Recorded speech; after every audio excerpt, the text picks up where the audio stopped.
করছেন, সন্ত্রাস করছেন, চাঁদাবাজি করছেন, আমরা কিন্তু প্রজেক্টরের মাধ্যমে সব জাতিকে দেখাই দিব। কোনো ছাড় দেওয়া হবে না, সন্ত্রাসীদের কোনো ঠিকানা হবে না। সন্ত্রাসীরা ইতিমধ্যে আমির জামাত বলেছেন 40 লক্ষ যুবকের তিনি চাকরির ব্যবস্থা করবেন। বাংলাদেশে ইতিমধ্যে বেকার আছে 25 লাখ।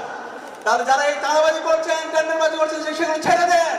জামায়াত ইসলামী ক্ষমতা আসার পরে সকল বেকারের চাকরির ব্যবস্থা করবে ইনশাআল্লাহ।